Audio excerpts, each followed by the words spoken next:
अब देखो there are 4 different phases of an economy. पहला जो फेज़ है वो रिकवरी है, ट्रफ के बाद ये आएगा, ट्रफ पे है तो एकदम रॉक बॉटम पे है, वहाँ से रिकवर करेगी, रिकवरी चालू करेगी, देन कम्स द एक्सपांशन। जैसे वो रिकवरी चालू करके आगे बढ़ने लगती है तो वो एक्सपांशन फेज़ पे जाती है। फिर स्लो डाउन आता है। स्लो डाउन कब आता है? स्लो डाउन आता है कि जब आप रिकवरी जो एकदम पीक के बाद स्लो डाउन आना चालू होगा, पीक के बाद स्लो डाउन आना चालू होगा, उसके बाद कॉन्ट्रैक्शन आना चालू होगा। ठीक है, अब इस चारों को समझो कैसे काम करता है। अगर मैं यूज़ करूं आपका लॉन्ग टर्म ग्रोथ,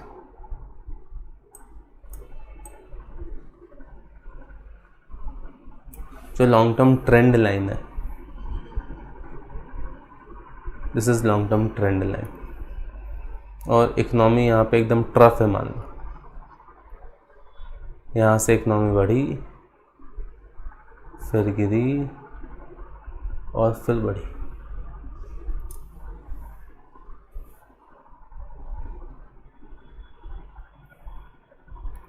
ठीक है, तो मैं अलग अलग फेजेस आपको बताऊंगा। एक फेज़ ये है, इसको मैं येलो से हाईलाइट करता हूँ। एक फेज़ ये है, इसको मैं ब्लू से हाईलाइट करता हूँ। फिर एक फेज़ ये है, इसको मैं ग्रीन से हाईलाइट करता हूँ। और फिर एक फेज़ ये है, इसको मैं ऑरेंज से हाईलाइट करता हूँ। ठीक है, सबसे पहले येलो फेज़ पे आते हैं। अब इकोनॉमी तो एक्सपांड हो रही है, पिछले क्वार्टर से कंपेयर किया तो हम एक्सपांशन पे जा रहे हैं इकोनॉमी पे। बट क्योंकि एक्सपांड हो रही है, obviously as compare to last quarter हम ज़्यादा जीडीपी प्रोड्यूस कर रहे हैं। बट क्योंकि अगर हम इसको लॉन्ग टर्म ग्रोथ से कंपेयर करें, ये लॉन्ग टर्म ग्रोथ ट्रेंड है, इससे कंपेयर करें तो अभी भी आउटपुट गैप जो है नेगेटिव है। मैंने आपको बताया था ये जो डिफरेंस होता है ये आउटपुट गैप है ना, ये अभी भी नेगेटिव है। तो इस वाले एक्सपांशन को हम रिकवरी बोलेंगे। There is improvement in economic activity, no doubt, it is expanding, but because it is below the long term growth trend, तो उसको हम क्या बोलेंगे? इसको हम बोलेंगे रिकवरी। Economy is recovering. ठीक है, फिर ये वाला जो ब्लू वाला है, इसको हम बोलेंगे फुल फ्लेज्ड, ये हमारा एक्सपांशन है, बिकॉज लॉन्ग टर्म ट्रेंड के ऊपर हम जा रहे हैं। ठीक है, आर इकोनॉमिक एक्टिविटी या growth rate is greater than the long term trend. यहाँ पे अभी भी ये लॉन्ग टर्म ट्रेंड के ऊपर ही है। ठीक है, अब आप अगर ये ग्रोथ रेट है तो आप बोलोगे कि इकोनॉमी तो अभी भी ग्रो कर रही है but at a slower rate, तो वो इकोनॉमी अभी भी आप बोल सकते हो कि ग्रोथ नेगेटिव में नहीं हुई है, कॉन्ट्रैक्ट नहीं हो रही है, बट इसको हम स्लो डाउन बोलेंगे। वो कॉन्ट्रैक्ट तो नहीं हुई but it is slowing down because the rate of growth is decreasing. Earlier it used to decrease at 5%, now it is earlier it used to increase at 5%, now it is increasing at 4%, then it is increasing at 3%, then it is increasing at 2%. slow down, contraction नहीं आया, grow तो कर रही है ना, but the rate of growth is falling down, slow down. कई बार इसको इकोनॉमिक टर्म में सॉफ्ट लैंडिंग भी बोलते हैं, soft landing of the economy. Have you ever seen a plane and aircraft landing? तो ऐसे उड़ रहा है और उड़ते उड़ते ऐसे हो गया, यूँ तो लैंड नहीं करता, ये ऐसे धीरे धीरे धीरे धीरे धीरे उसका जो एलिवेशन है वो कम होता जाता है, होता जाता है, होता जाता है। ठीक है, तो वो सॉफ्ट लैंडिंग, और वो सॉफ्टली आके सरफेस को टच करता है, तो that's why it is called soft landing, just like an aircraft. फिर जब ये सॉफ्ट लैंडिंग बढ़ती गई, स्लो डाउन बढ़ता गया और लॉन्ग टर्म ग्रोथ के नीचे आ गए, तो now it is contraction, economy is contracting. फिर ये पीक आया यहाँ पे, पीक के बाद स्लो डाउन आएगा, फिर यहाँ पे ये एक ट्रफ था, ट्रफ के बाद रिकवर हो गई इकोनॉमी, रिकवरी पाथ पे चलती जाएगी तो एक्सपांशन फेज़ आ जाएगा। फिर एक्सपांशन फेज़ के एंड में पीक आएगा, ये पीक है, फिर पीक के बाद एक स्लो डाउन होगा। सर अगर पीक के बाद स्लो डाउन आया नहीं तो पीक के बाद स्लो डाउन नहीं आया तो फिर वो पीक है ही नहीं, क्योंकि पीक मतलब ये मैक्सिमम पॉइंट था, इसके बाद फिर इकोनॉमी गिरेगी। Peak has to be a maximum point. If there is no slow down after the peak then it is not the peak. फिर पीक क्यों बोलेंगे, फिर तो मतलब economy will reach newer heights ना, वो और नई हाइट्स पे जाएगी, उसके बाद गिरना चालू होगी। तो बस जब गिरना चालू हो, स्लो डाउन चालू हो, उसके पहले का जो हाईएस्ट पॉइंट उसने अचीव किया था वो क्या था, वो पीक था। फिर ये स्लो डाउन आया, स्लो डाउन के पाथ पे जाती जाएगी तो कॉन्ट्रैक्शन के पाथ पे चली जाएगी। At the end of contraction there comes a trough, और उसके बाद रिकवरी चालू हो गई वापस अगेन। तो ये साइकिल है, वापस रिकवरी।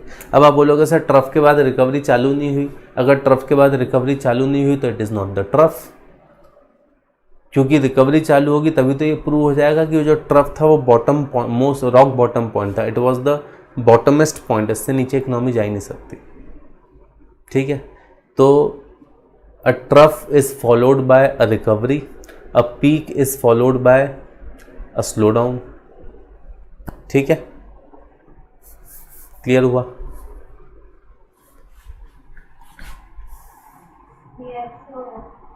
Yes sir. चलो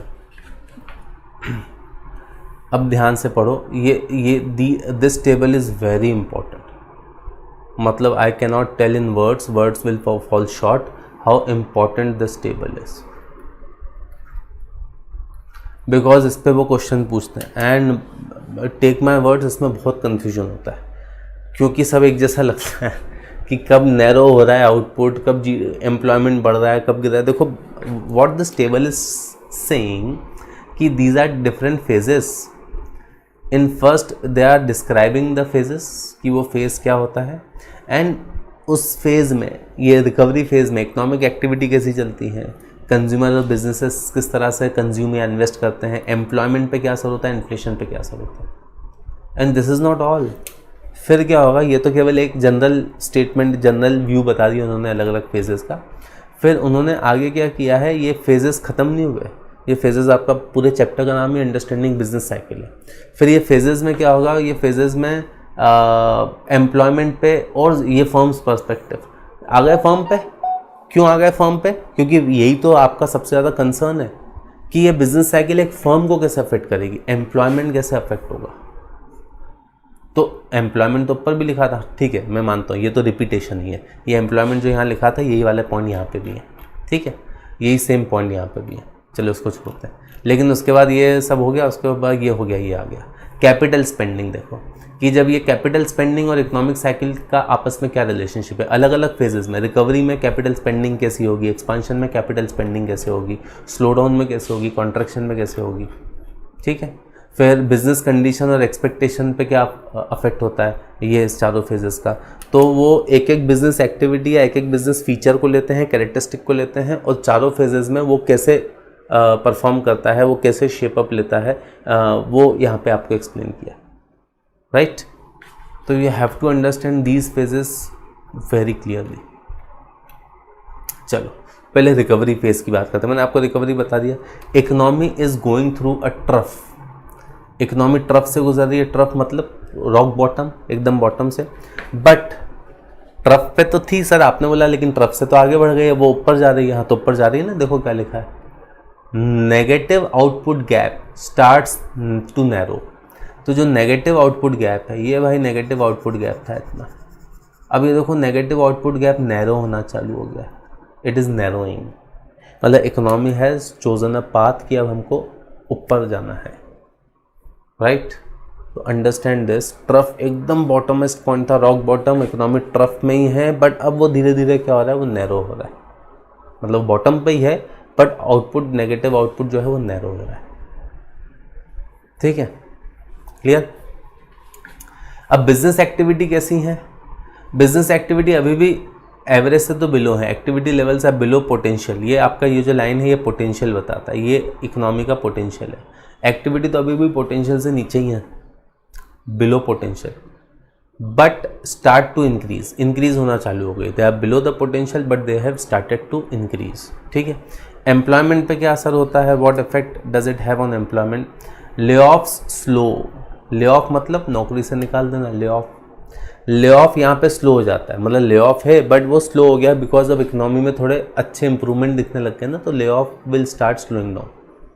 अब यहाँ पे क्या बिजनेस हायर करना चालू कर देते हैं क्या, नहीं, they won't start hiring immediately, पहले वो क्या कराएंगे, because they will see that improvement in economic activity, तो फिर जो ऑलरेडी उनके एम्प्लॉयमेंट में लोग हैं they will ask them to overtime, क्योंकि ओवर टाइम में आपको आपकी एकदम से कॉस्ट ज़्यादा नहीं बढ़ती। आप जितना लेबर से ओवर टाइम कराओगे, कोई मैन्युफैक्चरर है कुछ भी है तो लेबर से ओवर टाइम कराएगा और वो थोड़ा सा ज़्यादा पे कर देगा, राइट। बट उसको लगेगा कि अब ये तो this growth is going to sustain, तो फिर बाद में वो हायरिंग चालू करेगा। बट इस फेज़ में वो हायरिंग चालू नहीं करता, ठीक है। तो यहाँ पे क्या करते हैं, businesses rely on overtime before moving to hiring. Hiring पे जाएंगे बाद में, बट पहले वो ओवर टाइम प्रेफर करते हैं, मतलब अपने जो लेबर ऑलरेडी हायर्ड हैं उससे उनसे ओवर टाइम कराते हैं if there is more demand, ठीक है। तो मोर डिमांड के लिए they have to have higher labour and all that, तो फिर वो लेबर से ओवर टाइम कराते हैं। They won't start hiring new labour immediately, right. Unemployment remains higher than average, unemployment average से ज़्यादा होता है यहाँ पर, ठीक है। अनएम्प्लॉयमेंट अभी भी ख़त्म नहीं हुआ, एवरेज अनएम्प्लॉयमेंट जो रेट है उससे ज़्यादा ही अनएम्प्लॉयमेंट है, because they have not started hiring immediately, ठीक है। इन्फ्लेशन पे क्या असर होता है इस फेज़ में, inflation is moderate, inflation is not very high not very low, moderate. धीरे धीरे इन्फ्लेशन आप देखोगे कि अब धीरे धीरे इन्फ्लेशन बढ़ने लगेगा, एक्सपांशन फेज़ में इन्फ्लेशन आके बढ़ने लगता है। बोलो ये आया समझ में। रिकवरी फेज़ में अभी भी इन्फ्लेशन पे इतना असर नहीं आया, बिकॉज डिमांड बहुत ज़्यादा बढ़ने नहीं लगती है, तो वो इन्फ्लेशन मॉडरेट ही है, ठीक। क्लियर? Yes sir. चलो ग्रेट। एक्सपांशन फेज पे आता है। Expansion phase, economy enjoying an upswing.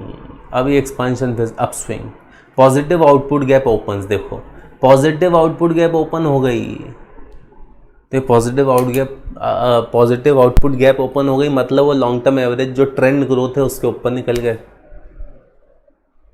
ठीक है। तो ये तो खुशी की बात है ना। This calls for a celebration. Economy ने पॉजिटिव गैप ओपन कर दी, नेगेटिव गैप मतलब पूरी तरह से बंद हो गई है। Now we have opened up a positive gap. Activity measure show above average growth rate, above average growth rate achieve हो रहे हैं, ठीक है। एक्सपांशन है ये। Businesses move from using overtime and temporary employees to hiring. अब यहाँ पे हायरिंग चालू हुई। अभी तक क्या चल रहा था, ओवर टाइम या टेम्पररी एम्प्लॉयमेंट दे रहे थे, अब क्या कर रहे हैं, दे हैव स्टार्टेड हायरिंग। तो बिजनेस कॉन्फिडेंस देखो यहाँ पे इंप्रूव हो रहा है। And because they start to hiring now, unemployment rate क्या होगा, unemployment rate stabilises and starts falling. Unemployment rate अब गिरने लगेगा, अब वो बढ़ नहीं रहा, अब वो गिर रहा है, ठीक है। इन्फ्लेशन भी बढ़ने लगेगा, एम्प्लॉयमेंट बढ़ेगा तो इससे इन्फ्लेशन बढ़ेगा, एम्प्लॉयमेंट से इनकम बढ़ती है, इनकम बढ़ती है तो उससे इन्फ्लेशन बढ़ता है।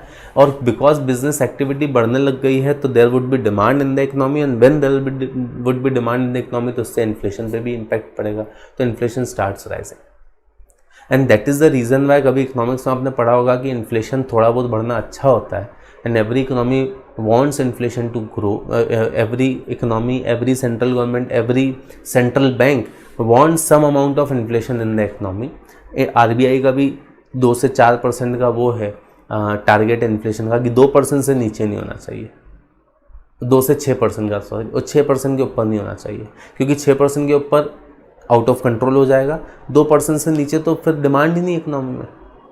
जैसे हमारा बॉडी टेम्परेचर बढ़ना नहीं चाहिए, 106 के ऊपर नहीं होना चाहिए, 106 पहुंच गया तो आई वुड डाई, तो कम होना चाहिए, तो कम होना चाहिए तो we won't sit in the refrigerator की कम हो जाए, 0 डिग्री हो जाए। अरे 0 डिग्री तो डेड बॉडी का होता है, if you touch a dead body तो एकदम ठंडी दिखेगी आप। तो 98.3 हमारा नॉर्मल टेम्परेचर, उतना तो होना चाहिए, राइट, उससे कम नहीं होना चाहिए। तो इन्फ्लेशन भी, गाड़ी चला रहे तो गाड़ी का इंजन गर्म नहीं हो तो उसके अंदर कूलेंट डलता है, तो फिर एक काम करो, इंजन ठंडा ही कर दो पूरा। अरे ठंडा हो जाता है इंजन, ठंड में तो गाड़ी स्टार्ट नहीं होती है। वो कौन सी कंट्री है जहाँ बारिश पड़ती रहती है, -40 degree temperature, they keep their engine running all the time 24 hours, क्योंकि बंद हो गया तो फिर तो वो स्टार्ट ही नहीं होगा। रशिया में है शायद ऐसा कोई सिटी, ऐसा कोई town, they keep their engine running 24/7, क्योंकि वो गर्म तो रहे, ठंडा हो गया तो फिर वो स्टार्ट नहीं होगा। तो मतलब एक मॉडरेट रेंज होनी चाहिए कि इतना गर्म तो रहे वो, बॉडी हो या गाड़ी का इंजन हो या इकोनॉमी हो। इन्फ्लेशन शोज़ कि हाउ मच इकोनॉमी इज़ गर्म, बहुत ज़्यादा गर्म नहीं हो जाए, 6% के ऊपर नहीं, 2% से नीचे तो बहुत ठंडी हो जाएगी, मॉडरेट होना चाहिए। ठीक, स्लो डाउन पे आते हैं। Slow down, economy going through a peak, peak से ज़्यादा इकोनॉमी, अब स्लो डाउन आएगा, पीक वहाँ पे एंड होगा। Positive output gap starts to narrow, ये पॉजिटिव आउटपुट गैप है उसके पीक पे, अब ये नैरो होना चालू हो जाएगा। ठीक है, तो ये नैरो हो रहा है, देखो यहाँ पे ये कम होता जाएगा। Activity measures are above average but decelerating, decelerating मतलब एक्सेलरेट नहीं हो रहा है, डी एक्सेलरेट हो रहा है। ठीक है, मतलब जो अभी भी ग्रोथ तो पॉजिटिव है बट वो कम रेट पे, moving to below average rates of growth, it is growing but at a lower rate. Business continue to hiring, business अभी भी हायर कर रहे हैं क्योंकि अबव एवरेज है but at a slower pace. Unemployment rate continues to fall but at a decreasing rate, unemployment तो गिर रहा है बट पहले अनएम्प्लॉयमेंट 5% से गिरा था, अब 4% से गिरेगा, फिर 3% से गिरेगा, फिर 2% से गिरेगा, तो अनएम्प्लॉयमेंट स्टिल फॉलिंग। जब तक वो पॉजिटिव के ऊपर है, पॉजिटिव गैप है, अनएम्प्लॉयमेंट गिरेगा बट अनएम्प्लॉयमेंट की गिरने की रेट क्या होती है, कम होती जाती है। इन्फ्लेशन फर्दर एक्सेलरेट्स, इन्फ्लेशन अभी भी बढ़ रहा है क्योंकि ग्रोथ तो अभी भी इकोनॉमी में है, ग्रोथ की स्पीड कम होती जा रही है बट अभी भी अबव एवरेज है। Then comes the contraction, contraction में इकोनॉमी वीक हो जाती है and may move into a recession, negative output gap opens, अब ये नेगेटिव गैप यहाँ पे ओपन हो गई है, ये ओपन हो गई। ठीक है, activity measure below potential, growth is lower than normal.